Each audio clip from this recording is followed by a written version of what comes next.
តោះបងប្អូនឥឡូវខ្ញុំមក reaction បន្តិចដោយសារយកមិញខ្ញុំបានទស្សនារួចមកហើយតាក់ទងជាមួយរឿងសង្គ្រាមជីវិតអតីតភរិយាភាគទី20ចាំបងប្អូនឥឡូវខ្ញុំមកមើលជាមួយគ្នាតាក់ទងជាមួយនឹង trailer សម្រាប់ភាគទី21ឥឡូវខ្ញុំមកបង្ហាញទ្រុសណាអ្នកទាំងអស់គ្នានេះសម្រាប់ចុងភាគទី21សម្រាប់ trailer ភាគទី21យើងឃើញថា scenery ចាប់ដើមឆ្កល់អំពីអ្វីដែលទូស្រីរបស់យើងចាប់ដើមធ្វើដាក់គាត់ចាគាត់ថាបើចង់សងសឹកធំតែគាត់បានហើយមិនចាំមិនពាក់ព័ន្ធនឹងគ្រួសាររបស់គាត់ទេអ្នកគ្នាប៉ុន្តែចង់បញ្ជាក់ដែរតាក់ទងជាមួយនឹងតួអង្គរបស់យើង scenery គាត់ដឹងថាទូស្រីរបស់យើងមានកម្រងការអីបន្តទៀតទេប៉ុន្តែអ្នកទាំងអស់គ្នាខ្ញុំសូមបញ្ជាក់បន្តិចដោយសារទូស្រីរបស់យើងបានបញ្ជាក់ជាមួយនឹងនាងឲ្យថាអត់ពិតជាទៅតែយកអារម្មណ៍មួយថានៅពេលដែលតាក់ទងជាមួយប្តីគេពេលលុយទៅជួបប្តីគេអញ្ចឹងមានអារម្មណ៍ថាអស់ផងសុបាយផងអញ្ចឹងគាត់ពិតជាទទួលអារម្មណ៍របស់ scenery ពីមុនដែរអញ្ចឹងអ្នកគ្នា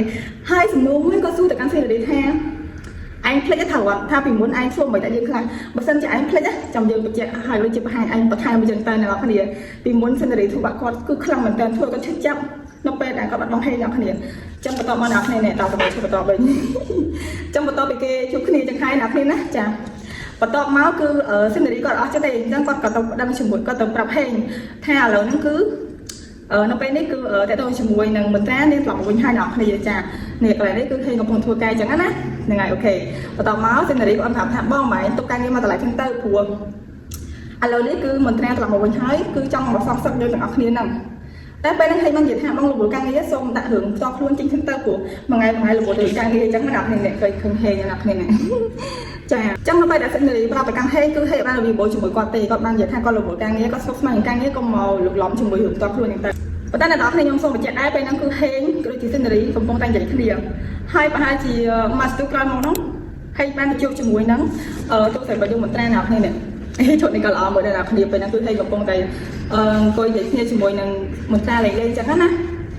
master ក្រោយមកអ្នកយើងឃើញអ្នកគ្នានេះឃើញscenery បានឃើញអ្នកទាំងពីរនៅជាមួយគ្នាហើយក៏ចាប់ផ្ដើមអារម្មណ៍មួយថាខឹងនាងផងអារម្មណ៍មួយចង់ឲ្យប្តីមកជួបជាមួយនឹងអតីតប្រពន្ធយ៉ាងទៅខ្លាចគេត្រឡប់ទៅមន្ត្រាវិញចឹងណាហើយពេលហ្នឹងគឺហេតុបកស្រាយថាពួកគាត់ហ្នឹងគ្រាន់តែនិយាយគ្នាលេងតែនិយាយថាអ្នកគ្នាអារម្មណ៍មួយថាប្រពន្ធចង់នៅពេលឃើញប្រពន្ធដើរទៅជួបជាមួយនឹងប្តីគេមានអារម្មណ៍មួយថាខ្លាចគេត្រូវរើគ្នាវិញចឹងទៅ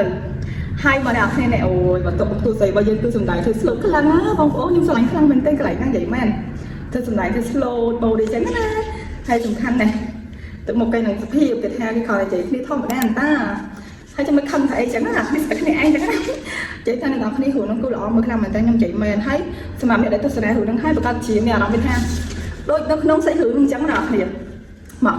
ឥឡូវខ្ញុំមកនិយាយថតចុងក្រោយសម្រាប់ភាគទី21ដែរចាសម្រាប់ភាគនេះខ្ញុំចាប់អារម្មណ៍ថាតួស្រីរបស់យើងបាននិយាយទៅកាន់ scenery ថា scenery យើងគាត់ទៅបញ្ជាក់ជាមួយនាងណារាល់អ្នកណាដែលពាក់ព័ន្ធជាមួយនឹងការជឿចាប់របស់យើងគឺត្រូវតែធ្វើបាបគេទាំងអស់មិនលើកលែងសូម្បីតែម្ដាយរបស់នាងអ្នកនរគ្នានេះអូយទៅទូស្រីរបស់យើងគឺខ្លាំងមែនតើខ្ញុំស្រឡាញ់ខ្លាំងមែនតើអាចខ្ញុំគឺខ្លាំងមែនតើអ្នកនរគ្នាចាប្រទេសមកពេលហ្នឹងគឺទូស្រីរបស់យើងថាគាត់នឹងធ្វើឲ្យម្ដាយរបស់ scenery យកអារម្មណ៍មួយថាប្តីគាត់ក្បាលចោលមានអារម្មណ៍បែបណាចឹងអ្នកនរគ្នាអូខេអញ្ចឹងសម្រាប់រឿងសង្គ្រាមជីវិតភាគទី21បងប្អូនអរគុណកុំភ្លេចទស្សនាអ្នកនរគ្នាតាមរយៈ channel YouTube ផ្លូវការរបស់ YouTube បាយ័ន